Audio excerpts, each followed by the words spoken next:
The following podcast is a presentation of Project Entertainment Network.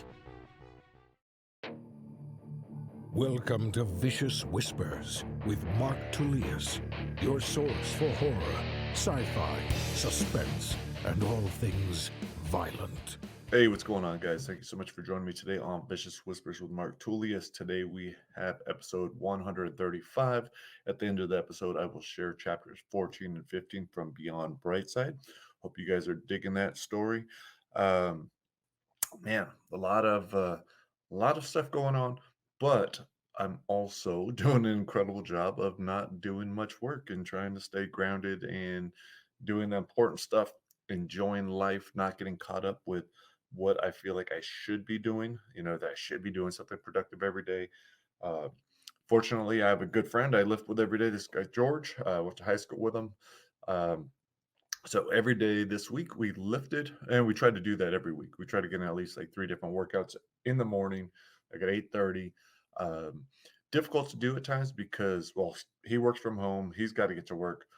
Same for me. I want to, when I drop the kids off at school, I want to go right home, start working, get all this kinds of stuff done. I have so much that I could be doing for the release of the book, for the release of the next book, for working on all these other try not to dies that I'm creating. So there's no shortage of work.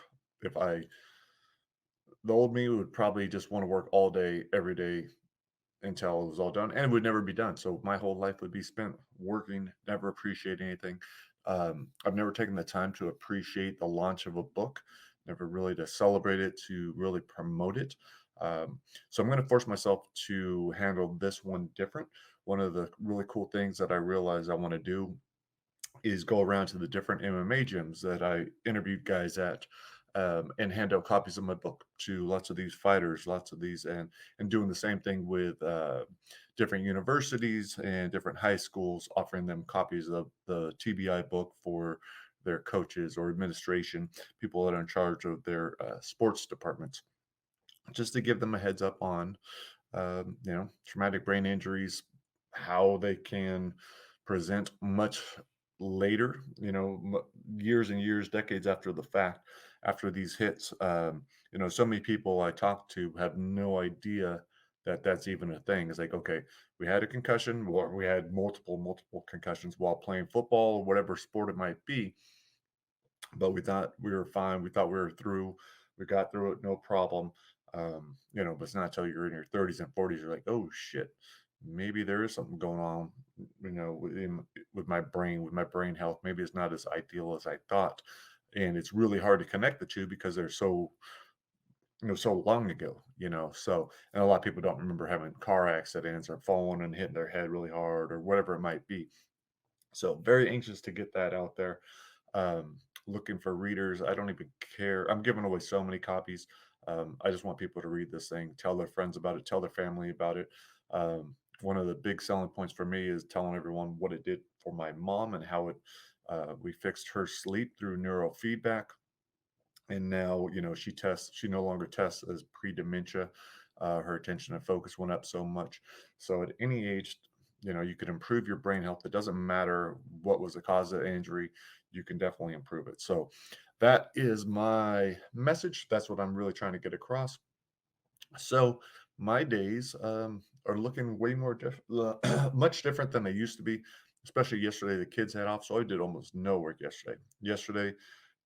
Monday, Tuesday, Wednesday, and Fridays, George and I usually work out with weights. We're getting stronger.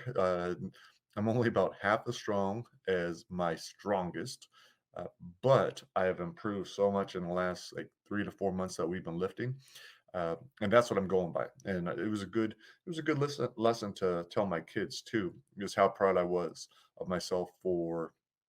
Well, I think it was like when I started bench pressing again, it was just pitiful, like maybe 115 for 10 reps. Now it's like up to, 175 for 10 reps. My best was 335, 355 for 10 back when I was playing football. I was like, I probably will not ever hit that again. But I'm okay with that. Right now, it's all about feeling good, getting stronger. Um, and it's crazy how much that affects me the rest of the day. So that's something really cool. But on Thursdays, we just kind of rest up. Sometimes we'll start um, we'll start with yoga on Thursday mornings. Lots of times it's just really light, really easy. Yesterday, my son was home, so he was able to join in on some of it. And again, it's another good lesson for him. Like, hey man, look, not only it's it's important that George and I are meeting up in the mornings and getting a workout, but it's not always about pushing really hard. Sometimes we got to relax. Sometimes we need to stretch. Sometimes we just need to unwind. And that's what yesterday's was. So my son was out there with us for part of it and just laying with me. And it was super cool, super relaxing. And I needed it because my legs are so sore. And well, my entire body is so sore. But right after that's finished, I jump inside and then I get on my guitar lessons with Marco Tullius, which is awesome because I know nothing about guitar. Like I can play some songs. I'm a musician, but I never learned anything about music, never anything about scales, nothing. So it's really cool to get these lessons and to get my practices. So every day last week, and this is the first time since I've had a guitar that I've done this. Every single day I picked it up. I didn't take any time off.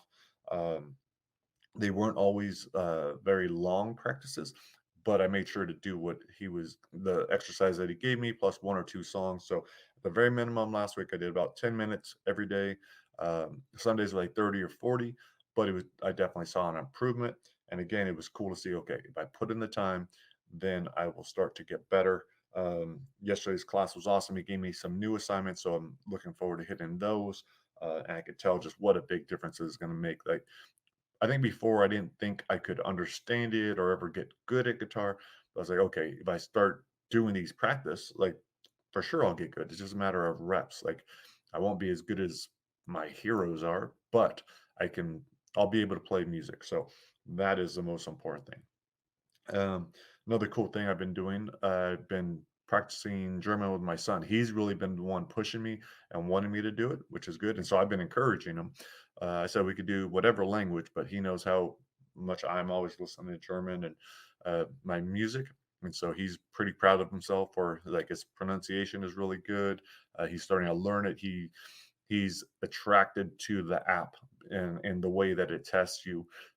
So he's thinking of it like, the language is a new puzzle he's got to figure out. It's just one more cool thing. Like, okay, can I do this? And it's going to help him immensely. So not that he's going to go anywhere and speak German, but that he's working his brain a different way. And which is why I started it in the first place. It was never to, become fluent at German. It was just to simply work my brain and to do that shit. So what else happened this week? Oh, this week I almost put a cat through the wall because I got rid of the back of my chair. I used to sit on a black chair but it had a back. My cat would always jump up onto my shoulders. Well, jump onto the chair first, then onto my shoulders.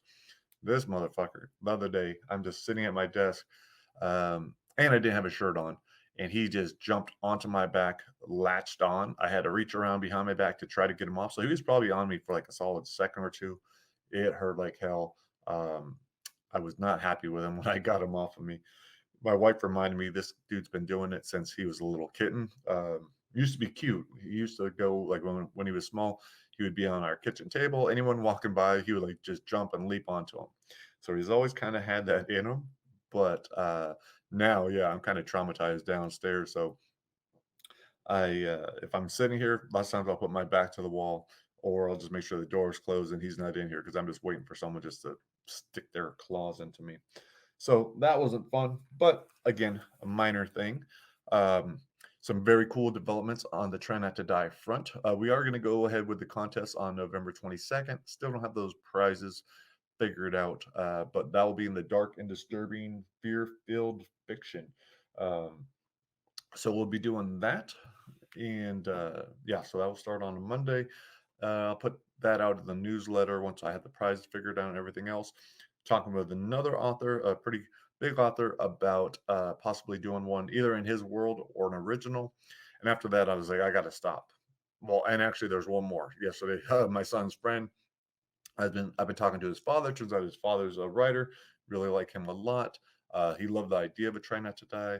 And so yesterday he came over in the backyard. We were just working on his, which is kind of like a Try Not to Die at an amusement park, just figuring it out. But I know it would be a cool story. I know it'd be fun. It'd be good. It's going to be good for him. And it's one of those ones where it could just be, okay, we're just going to develop this slowly over the course of, these play dates. While our sons will be having their little play date, him and I can write, we could plot stuff out. I'll give him assignments and tell him, okay, you work on this now. And then when it comes around, when he's finished with it, he'll give it to me. I can clean it up. So that way I'm not putting in a ton of time just because I have so many of these things. That's one last thing I want to touch on was I need to really figure out what I want to do career wise. Like what is my calling? What is my passion? What am I here to do? And I don't really believe that shit, like that we each have a purpose. But what is the best use of my time? And what do I want to accomplish? Um, Part of me wants to, put the try not to dies kind of back on the back burner where they used to be. And when they get done, they get done. But I decided, well, the Try Not to Dies is probably the book series that is going to has the most potential to make me a breakout author, to get all my stuff read, which would be amazing because I do want to make money for myself and for, more importantly, for my authors, my co-authors. Um, Lots of them could really use it. And if Try Not to Die does well, then my other books will do well. So I don't even need to make money off of the Try Not to Die. I'm kind of using that as a springboard for my other stuff. So, trying to do 3 to 4 books a year, which is what we have planned, which they're all being in development, I think is very doable. That means I'm not going to have a lot of time to do other stuff. As even for the authors that are able to do most of the writing themselves, like Sage Ricci, who is doing the Wizard's Tower, which is about to come out. I didn't do a whole lot on that book. I was more of an editor. I did very, very little writing. It was more editing. It's all Sage's story. He created all. He did all the artwork. He did everything else. He even did the formatting. He's going to do the audiobook. So there's still a little time consuming on my end on the publishing side of it, figuring things out, arranging stuff, having talks, all that kind of stuff. So for those books, it's a lot easier. But so the main question is, okay, do I put off everything else? I have Tales of the Blessed and Broken, Ain't No Messiah. That's a 5 book series. Book 2 has been sitting halfway done forever. I also was adding in Tales of the Blessed and Broken, the early years, which is like kind of before book 2. I was super excited about that. I wanted to jump on that. And then all these things came up. And so it's hard for me to even imagine a time where I'm going to have time to jump back into that because right now I'm trying to do, well, I've just set it to the side for now, but I had been working on Trying Not to Die in the Wild West. Um, that's going to take a good amount of time to finish up that rewrite. Um, then Super High is already in really good shape. I'm just waiting on Steve Montgomery to give me that back. That one's pretty much, I'm considering that one pretty much done on my end. Like I'm going to read through it again, then give it to my editor, and then, the back and forth. But time wise, that's doable. The one that Caitlin's working on, she'll do an incredible job on that. I probably won't have to do a lot, but still a lot of work. And then there's also my fantasy trilogy, the one I have tattooed on my back that I was going to write with my family. Like that one was plotted out, everything else. But when am I really going to get to it? If I'm doing all these Try Not to Dies, and maybe it's something where, okay, all these things are just going to wait 5 years while I do Try Not to Die, get it up 20, 25 of them and then stop. But at that point, I was like, would I even want to stop it at that point? So I think that's kind of where I'm at right now. It's not important for me to make the decision yet. Um, but it's definitely in my head. It's like, okay, what should I be doing? Where do I focus my time? Where do I focus my energy? And especially right now, with so much of my focus and energy being redirected into myself and my family, so it's a little bit less time to get creative and do these things. And because I'm a dumb shit, and I do well, not a dumb shit, but because I'm ambitious and I think outside the box. One of the things I want to do as well is, even though I say I never want to do nonfiction again, I'm probably going to do one more nonfiction. The idea right now is when I go get the book to these MMA fighters, there's going to be about, I'll handpick about 10 of the bigger names or guys that are mean more to me, men and women, that I have a better connection with. I would like to, given the book and then have an honest discussion about their mental health, possibly put them through the same protocol that I went through, the ones that need it, and then document how they respond to it. So on my end, it wouldn't be a lot of work, and probably do a documentary at it. It would mainly be, the initial interview, figuring out all the work that they need, sending them to the right doctors, and then a secondary interview to follow up to see what the changes are, and then simply putting that into book format, which wouldn't be very difficult. So now I think I have a better idea of how to make things manageable, how to do it. So, but again, that's just one other thing that I'm talking about doing. So, yeah, so very ambitious. Let's leave it at that. So ambitious, but also I don't know, trying to figure out the best way to do it, the smartest way to do it, the most efficient way to do things, and that's going to help me a lot. So today I need to put out this podcast, do my newsletter. Both of those are very doable. I need to set up some ads. I need to finalize everything for the TBI book, which comes out on Tuesday. Please tell your friends and family about that. Um, there was one other thing. Oh, and then I also need to put out the press release in English and German today, so it's ready for Tuesday's launch and letting the whole world know about these books. So that is it. I'm got my work cut out for me today. I'm sure you've got plenty of stuff to do as well. Let's go out on Beyond Brightside, chapters 14 and 15, narrated by Darren Eliker. Hope you guys are digging it. Thank you for listening, and I will talk to you next week. Later.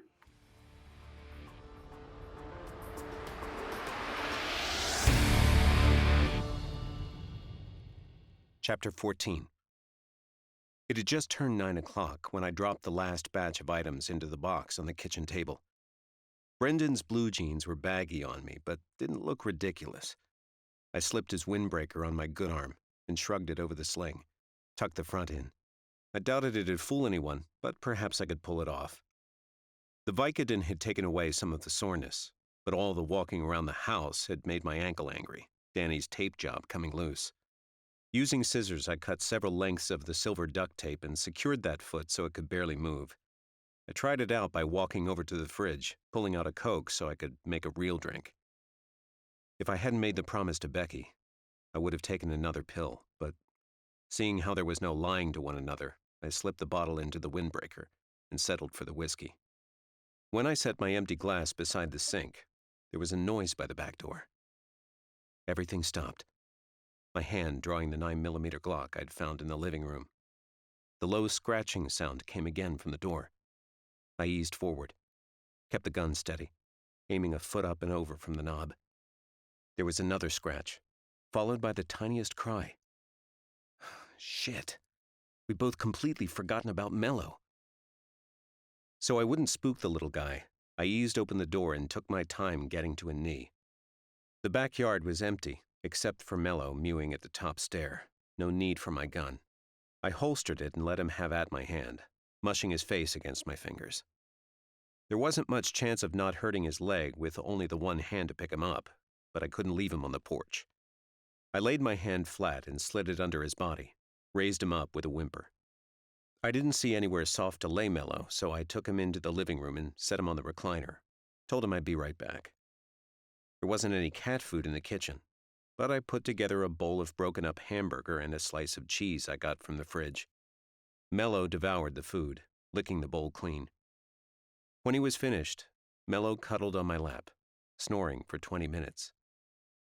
I thought of getting up to refill my empty glass on the TV tray, but didn't want to be shit-faced in front of Becky. And I could imagine Sarah now, bitching at me for my irresponsibility, how I always disregard everyone else's safety and only think of myself. It was 10 minutes past 10, a full 3 hours since we'd left Sarah and Danny. Every time my mind went to those two, I bent it back to Mello or Becky or the next unlucky motherfucker who would cross my path.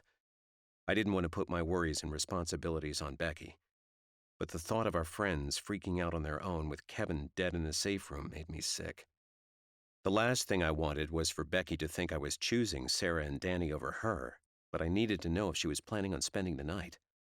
At first, I'd thought that'd be crazy, but the later it got, the more dangerous it'd be for us to drive around when there was no traffic. As carefully as could be, I eased Mello onto the recliner, managed to get up without waking him. Outside Becky's door, I called her name, asked if I could come in. She didn't answer. I rapped my knuckle on the door. "Becky, can we talk?" Again, no answer. I did it louder, 3 solid knocks, wondered whether she was asleep or just avoiding me. I gave it a few seconds, then opened the door. The light was on, so I walked inside. Made it 2 steps when suddenly she burst off her bed, the short sword she'd been sharpening slicing toward my head. I threw myself back, caught the doorknob with my hip, the blade barely whizzing by my face. Becky's mouth dropped, then the sword, the metal bouncing off the carpet. She ripped out her earbuds and screamed, "What in the world were you thinking?" The pain killed any politeness. "I knocked. What the hell were you thinking?" Becky held out her hand, motioned at me as a whole. "Look at yourself." I turned to the mirror above her desk, saw I was still wearing the windbreaker and decked out like a boot. "Oh, shit. I'm sorry. I found all this stuff. Figured it could help." "Help give me a heart attack? Jesus, Joe." Becky picked up the katana and sat back on the bed, took the sharpening stone along the blade, which was about the length of her arm. "Just wish you'd warned me." The tops of her desk and dresser were covered with trophies, her walls with medals and ribbons, photos of her looking like a superhero in a brightly colored skin-tight suit. Becky saw where I was looking. Rash garden spats, what we wear instead of a gi. I didn't know what a gi was, but nodded anyway, trying to count the medals. 43. Sounding beaten, Becky said, "And this is what I've got to show for it. My whole life comes down to a bunch of worthless medals." Well, not that it's much consolation, but it's 1,000 times cooler than any shit I've ever done. I could see she didn't believe me. Seriously. Come on, you're a fucking badass. Most kids your age haven't done a damn thing. The kid remark rubbed her the wrong way, but Becky just told me, "Forget I said anything." "So, what's the deal?" I motioned at her sword. "You planning on going all ninja on me?" She ran the stone down the blade one last time and set it on the bed. "I won it last year. Never used it, just thought it couldn't hurt." We came a little too close to proving that wrong. Becky gave a quick smile, both hands holding the bed, her eyes on mine. "So, what did you want?" I hated being put on the spot and went with the good news first. I pointed at my belt and said, "So, besides all the gear on here, we got an extra gun and a good amount of ammo." She nodded. "You realize we can't win a showdown?" "Yeah, I know, but it could help us escape. We got the radio and can listen in. I'm even thinking we go Star Wars on them." "How much did you drink?" "Not much." "Star Wars?" "I'm just saying we got a disguise. Become stormtroopers like Luke and Han. Maybe it'll get us in somewhere, so we can find your parents." Becky hadn't seen that coming. "Are you serious? You'll do that with me?" "Of course." Her face softened. "Thanks, Joe." I also took care of Mello, got him keeping me company in the living room. "Oh, I totally forgot," she said, beating herself up until I told her to knock it off. "I'm going to get him. Just a sec, all right?" "What?" "Sarah and Danny." "What about them?" she said, back to business. "That's the thing. I don't know what to do about them. I wish I could call and tell them something, but I don't even know what to say." "What do you want to tell them?" "I don't know. I guess that we're okay." I studied her eyes, looked for a reaction when I said that we'd see them tomorrow when it's safe to go back. "So what happened to finding my parents?" "Well, I'd rather have help." Becky shook her head, disappointed I believed that. "Sarah would never allow it." "So we don't go back?" Becky wanted to say yes, but said, "I want to stay here, but I know we shouldn't. At least for the night? You give me that and we go back for them tomorrow, see if they want to join us." I agreed. But I don't know how to get hold of them. Becky reached into her back pocket and pulled out a folded piece of paper. She handed it over with Kevin's phone and said, "Sarah's number." Not counting Brendan, I had the living room all to myself. Becky had scooped up Mello, giving me privacy so I could make my call. The number I wanted to call wasn't the one on the paper. The number I punched wasn't Sarah's. I wanted to hit dial, but there'd be no one to answer it. Dad who knows where, and Mom headless because of us. I didn't watch the rest of the news, so I wasn't sure if they mentioned my mother's name or if Sarah would even catch it if they did. But I guessed she would, and she'd be worried sick, hoping I hadn't seen it, worried I might call it quits. I erased Mom's number and typed in Sarah's. The phone rang 4 times, and I was about to hang up when it clicked on. She didn't say anything, so I checked if it was her. Sarah? Like there was someone standing outside her door, Sarah whispered, "What are you doing? Where are you?" "About 15-20 minutes away, but we can't get back there. Not tonight." She gasped. "What?" "I'm sorry." More of an accusation than a question, she asked, "You know what happened?" "To Kevin?" "Yes, to Kevin." "Danny said it was an accident." "He did it because of you," she said, her hatred coming through loud and clear. I didn't say a word, wasn't sure I even could. In the background, Danny shouted, "Not Joe's fault." There was a loud blast down the street, followed by 2 more. I nearly dropped the phone, realized I'd stopped breathing. "Joe, you okay?" I cleared my throat, made sure I could talk. "Sorry, I'm here." Back on the attack, Sarah said, "You abandoned us. We couldn't leave if we wanted to." "I'm sorry, but neither one of us is in any shape to be driving." "That's why I said not to go." "I had to." "Have you been drinking?" "Some bad shit went down," I said, my finger ready to end the call. "We'll be back tomorrow." "Yeah, let's just hope Danny and I are still here, right?" I ignored her remark. "We got more supplies, another gun," she humped. "Like that'll help." I was tired of everything I said getting shot down. Well, it's better than fucking nothing. Sarah didn't say anything. I didn't either, and just hung up. She could hit redial if she wanted to, but I wasn't holding my breath. I'd chosen sides, and she hadn't won. Night 4. Chapter 15. "Joe, wake up." A hand nudged my good arm. "I want to leave as soon as it gets dark." It took me a second to open my eyes and remember where I was, the smell of Brendan's shit bringing me right back. Becky stood beside the recliner in a zippered black hoodie, Kevin's holster and Melvin's .38 just showing beneath it. You could have slept in one of the beds. I cleared my throat and motioned at the front door. I wanted to be ready. Well, I appreciate it. Becky picked up the Vicodin, tried to hide she was counting pills. "How are you doing with these?" "Make me all itchy, but they help. Would you mind getting another one for me?" She handed me a pill and waited until I swallowed it. "I'm impressed. You kept your promise." The Glock rested on the armrest. I put it in the holster and said, "Yeah, you'd be surprised what I'm capable of." "It's almost 5 o'clock, so I'm guessing we have about 30 minutes before we can move?" I pushed off the recliner, winced when I put weight on my bad foot. "Jesus, Joe, your toes shouldn't be that color." Danny's taping got too loose, so I had to use the duct tape. "Well, we've got to redo it." I shrugged her off. At our next stop, I need to walk. Becky walked over to the front window and peeked past the drapes. "Did you hear any of the gunshots today? Sounded like they were just down the street." "Nah, I was out." There were 2 backpacks on the table beside the box I'd packed. "You watch the news? Any developments?" She let the drape go and shook her head. "Didn't bother. It's just the same stuff over and over about how awful we are." It'd make me hate myself if I didn't already. "So I've done a lot of thinking. Our destination? And what to do with these guys," she said, nodding at the blanket covering Brendan. "I can only imagine how much evidence we've left." "I don't think 2 more counts of murder are going to make a difference." "Yeah, but if they know we were here, it'll only help them track us." "I suppose." Becky steeled her face and said, "So we burn it down. Help me get them into my parents' room and we'll torch it." "You sure?" "My parents will never get the house back, but who knows, maybe there's a chance they can get the insurance money." I wondered if her parents were still alive, but smashed that thought down. "Let's do it."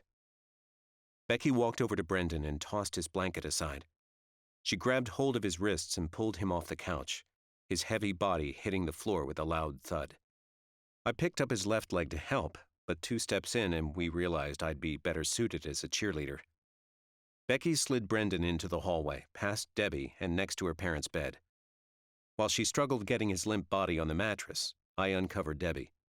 I bent over and wiped the hair from her face as if giving her a little dignity in death made it okay that I killed her. From the bedroom, Becky said, "Ew, that's so gross." I didn't want to ask what it was. Figured it probably had something to do with the snail trail of shit sliming the floor. I grabbed Debbie's wrist to see if I could pull her on my own, but when I started tugging, there was a loud buzz beneath her. Debbie's hand fell to the floor as I went for my gun. I was shaking when I realized it was just a phone in her back pocket. The iPhone looked brand new in its shiny purple case. I couldn't unlock the phone to check the 3 unread texts until I used Debbie's fingerprint to swipe it open. I scrolled through the settings and disabled all the security. The sun was minutes from going down, and I had Sarah's number on Kevin's phone, waiting for Becky to finish a final run through the house. I'd told Sarah we'd call when we were leaving. It still made me sick to think we'd left those 2 alone. And not just alone, but with a dead body.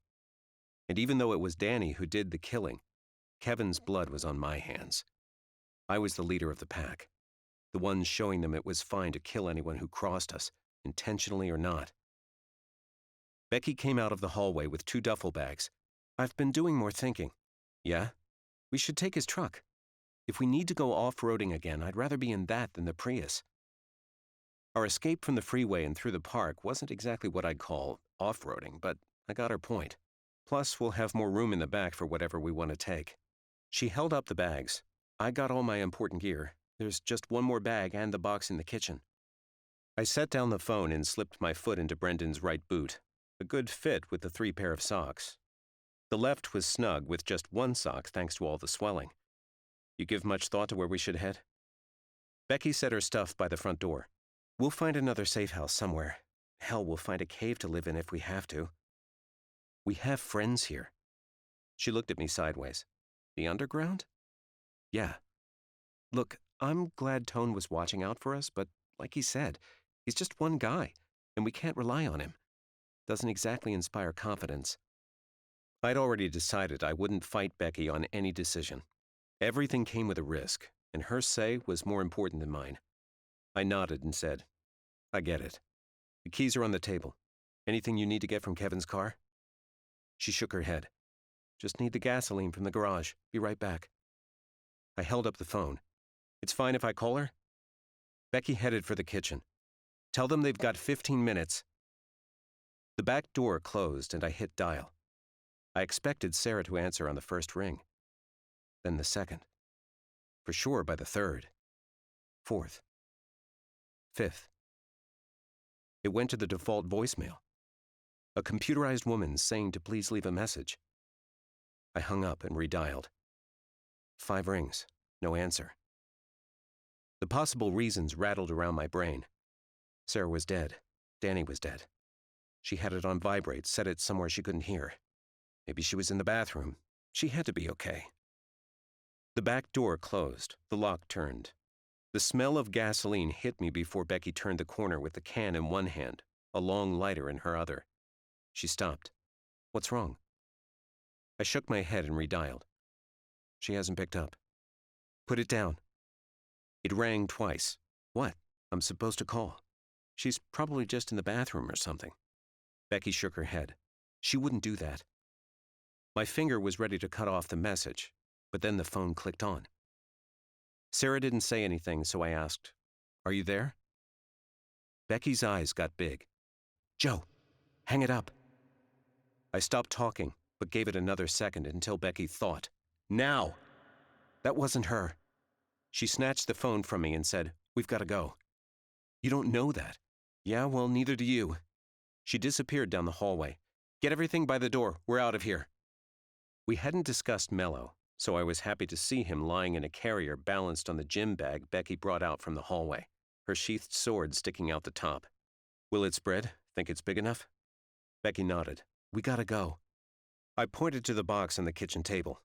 "I couldn't get that one, but I can take your bag." Becky set down her bag and scooped up the box. She started saying something but cut herself short, held up one finger. Not a word. The smoke drifted around the corner from down the hall, a fine stream of gray heading for the open window. She pointed toward the back door, other hand on her holster. There's at least 2 of them. Just entered the yard. Cops. Boots. We each had a gun, but wouldn't win if we went down that path. They'd surround us if we took too long. Becky was quiet on the outside, but freaking out as she fumbled with her jacket and holster, trying to get the .38. I got an idea, but didn't like it. Shit, I said, moving to the back door. It's the only way. What are you doing? I tucked in the front of the windbreaker so it covered my sling and slipped on Brendan's hat. It's our only chance. You hide in the living room and surprise them. Use the gun as a last resort. She nodded and backed up. I went silent. Couldn't hear anything but Mello's sad mewing. Tell me what you can. You think either of them knows Brendan, what he looks like? Knowing I couldn't hear her thoughts from that range, Becky whispered, I can't tell. I'd give another name. Say Brendan's down. I put the gun in my weak hand so I could turn the knob. Praying the Boots would be slow to shoot, I opened the door and yelled like I knew them. Agent Patterson's down, and I'm hit. They're in the back room, and there's a fire. I kept all my focus on the kitchen, switching hands and aiming at the doorway, imagining Becky popping around the corner and opening fire, paying me back for what I'd done to her. I must have been convincing because neither of them blew me away.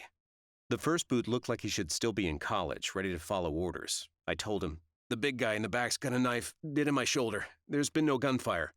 He said, yes, sir, and slipped past me.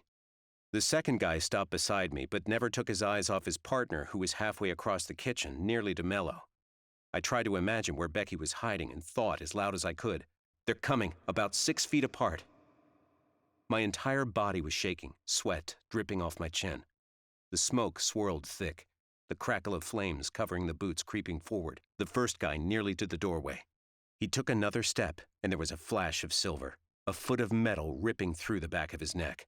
His gun fell to the ground, both hands clutching the sword, only for it to flay them when Becky jerked it back out before she retreated around the corner. The second Boot yelled, Garner! And aimed his weapon as his partner fell face first, thudding off the table and onto the carpet. I closed the distance, afraid I'd miss at anything other than point-blank range.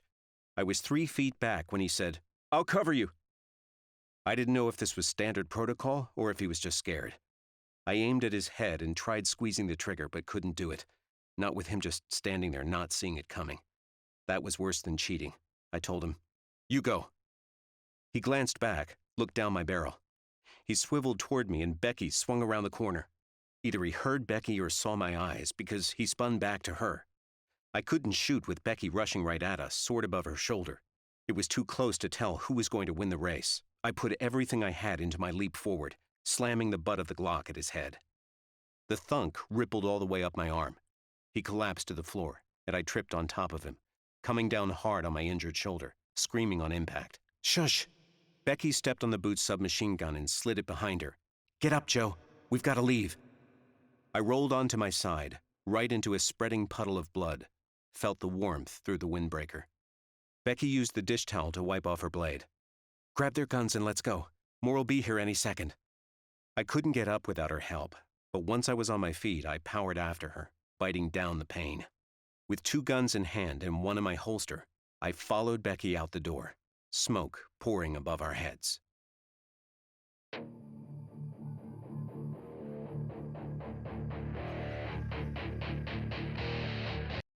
This has been a presentation of the Project Entertainment Network.